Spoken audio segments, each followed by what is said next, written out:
Hi, my name is Kelly Reddy-Heffner, and you are tuning into Fresh Squeeze Finance. Our topic for today is looking at spending plans and housing decisions when navigating a life transition such as divorce. The importance of this conversation is having answers to some of these really important questions can help alleviate stress and anxiety during a time period that, let's be honest, is known to be a heightened situation for stress and anxiety. So, answers are good. One of the things as a financial planner that we work on with clients is to look at that spending plan first. So, looking at income, anything W-2 income, 1099, business income. We can do some preliminary looks at spousal or children maintenance or support as well. And then really digging into the expenses. Sometimes with expenses, clients need to look at previous bank account statements and look at credit card statements to build that history. But it's super important. It takes a little bit of time to get it done, but it's really the foundation of understanding how much you have to work with. So going backwards, you're looking at things like housing expenses in the past, anything like mortgage, rent, utilities, maintenance types of things. Then looking at medical related items, your insurances, co-pays, prescription medications, things like that.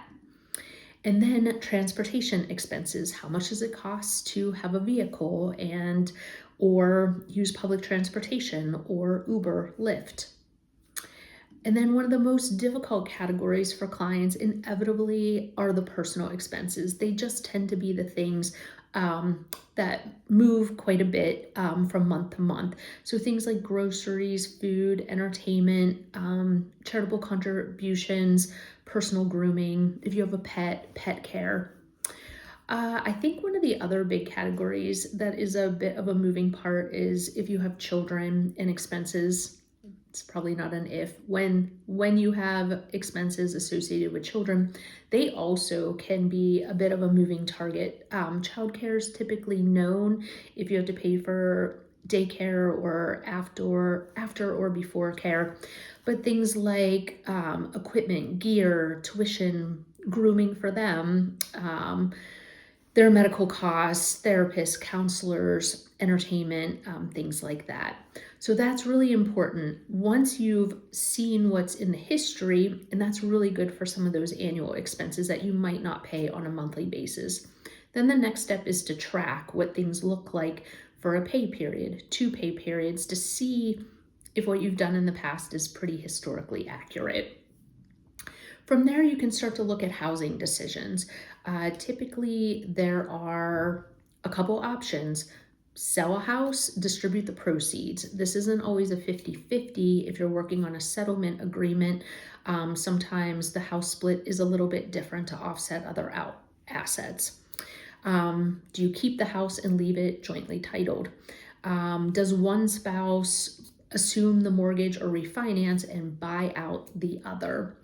So a lot of nuances to that, and those are some of the questions that we work on together with clients. If the decision is made to refinance or to assume a mortgage, then we're going back and looking at the budget and comparing that to alternative housing.